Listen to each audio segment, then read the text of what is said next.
자, 그런데 이것만 있으면 상관이 없는데 이제 앞으로는 내년 1월이 되면 이렇게 바뀌는 거예요. 5분 투자로 10억을 아껴보자. 안녕하세요. 직방TV 절세 여신 제네시스입니다. 자, 여러분, 분양권 내 집 마련 혹은 분양권 투자 많이들 하고 계시죠? 재테크에 있어서도 굉장히 좀 분양권이 핫한데, 자, 이게 내년부터 좀 제도가 바뀝니다. 이거 잘 모르시고 계시다가는 생각보다 많은 금액이 좀 이게 세금으로 날아갈 수가 있어요. 그래서 오늘 영상 끝까지 함께 해주시면은 굉장히 좀 도움 될 거라고 저는 자신합니다. 분양권 관련 절세법 한번 보도록 하죠. 자, 원래 분양권 특징은 뭐죠? 주택이 아니죠. 주택을 취득할 수 있는 권리예요, 권리. 그래서 집이 아니라는 거죠. 그렇기 때문에 주택수에 들어가지 않았어요. 그런데 앞으로는 주택수에 포함이 된다는데 이게 좀 약간 복잡해요. 21년도 1월 그리고 21년도 6월 이렇게 2회에 걸쳐서 좀 변화가 있을 것 같아요. 그래서 혹시 내가 분양권을 갖고 있는데 내가 만약에 이전에 뭔가를 하고 싶다 그러시면 이 날짜를 좀 잘 보신 다음에 각각의 상황에 맞춰서 좀 대응을 하시는 게 제가 봤을 땐 바람직합니다. 자, 여러분이 만약에 주택이 하나가 있고요, 분양권이 하나가 있었어요. 자, 그러면은 2020년 현재 기준으로 보면은 주택수가 몇 개죠? 주택수가 하나죠. 하나기 때문에 1세대 1주택 비과세가 될까요, 안 될까요? 1세대 1주택 비과세가 요건을 갖추면 되겠죠. 자, 여기까지는 별 문제가 없어요.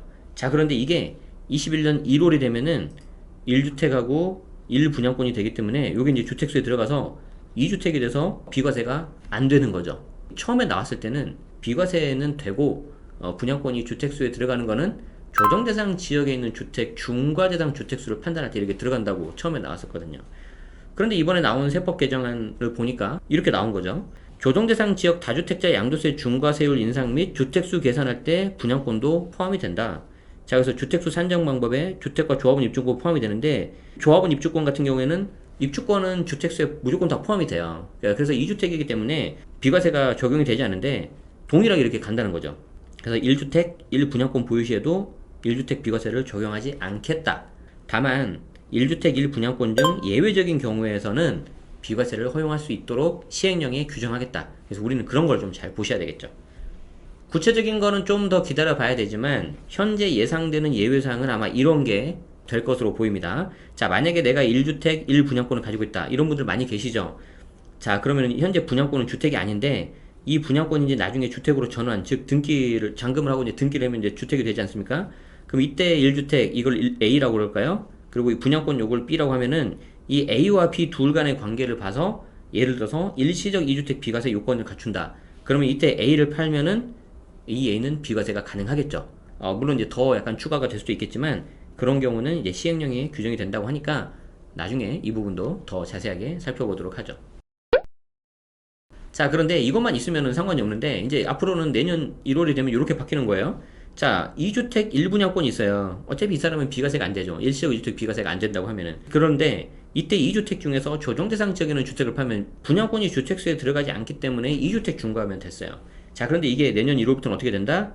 보유 중인 분양권도 주택수에 들어가기 때문에 특히 3주택 중과가 들어가요. 3주택 중과가. 3주택 중과가 들어가서 내년 1월 1일 이후에 팔면 지금도 마찬가지지만 62%의 세율이 들어가고 내년 6월이 넘어가면 이게 72% 세율로 올라갑니다. 내년 6월이 되면 여러 가지가 변하는데 일단 분양권 자체의 양도세율도 상향이 되죠. 기존에는 1년 미만 50%, 1년에서 2년 40%, 2년 이상 되면은 기본세율이었는데 조정대상 지역의 경우는 기간 상관없이 50%였고요. 근데 이게 2021년 6월이 되면 어떻게 되죠? 1년 미만 70, 1년 이상 60, 지역 불문, 즉 비규제 지역도 동일하게 이렇게 바뀌는 거죠. 자, 그리고 여기에 이제 양도세 중과세율까지 올라가는 거죠. 3주택 중과인 경우 최고세율 60이가 아니라 72%가 올라가는 거죠. 특히 더 자세히 말씀드리자면은 내년 1월 1일이 넘어가면 분양권 단기세율도 또 올라가요. 그냥 심플하게 말하자면은 21년 6월부터는 분양권을 포함한 다주택자들 있죠. 잘못하면 최고세율 72%까지 세율을 받을 수 있어요. 내가 주택수가 뭐 두 개인데 아까 말씀드린 것처럼 분양권이 하나. 그럼 2주택 중과가 아니라 3주택 중과 들어가는 거죠. 그래서 최고 72% 세율을 받을 수 있다. 그리고 여기에 지방세가 붙으면은 79.2까지 올라가겠죠. 거의 80%입니다. 80%. 자, 지금까지 말씀드렸던 주택수와의 포함이 되는 분양권은 법 시행 이후 새로 취득하는 분양권부터 적용하기로 하였음을 알려드린다고 기획재정부 보도 참고 자료가 있어요. 7월 22일 날 나온 자료인데 통상 법 시행이 이제 국회 통과가 되고 21년도부터 시행이 될 거기 때문에 지금 보유하고 있는 분양권은 해당 사항이 다행히 없겠네요.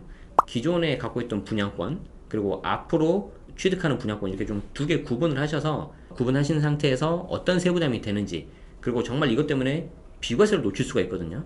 자, 그래서 그런 부분들을 잘 체크하시면서 전략을 잘 짜셔야 될 것 같습니다. 자, 그래서 이렇게 들으시면은 이제 좀 물건을 좀 정리를 하거나 아니면 정말 이 중에서 옥석을 가려서 내가 이제 실거주용으로 좀 하든지 아무튼 그 목표를 좀 잘 정하셔야 될 것 같아요. 내가 이제 들어가서 사는 거를 좀 염두하시고 그렇게 하시면 좋겠고요.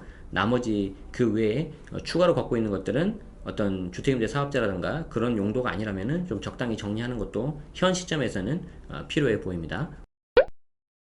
자, 오늘 영상 여기까지입니다. 자, 분양권 관련해서 굉장히 좀 앞으로도 좀 조심해야 되기 때문에 하나하나씩 다 설명을 드려봤어요. 그래서 내가 현재 갖고 있는 분양권 그리고 앞으로 취득하는 분양권이 다를 수 있다. 오늘 내용이 도움이 되셨다면 좋아요와 구독 부탁드리고 저는 다음 주에 또 여러분들 도움되는 영상으로 찾아뵙도록 하겠습니다. 자, 지금까지 시청해주셔서 고맙습니다. 직방TV 절세여신 제네시스였습니다. 고맙습니다.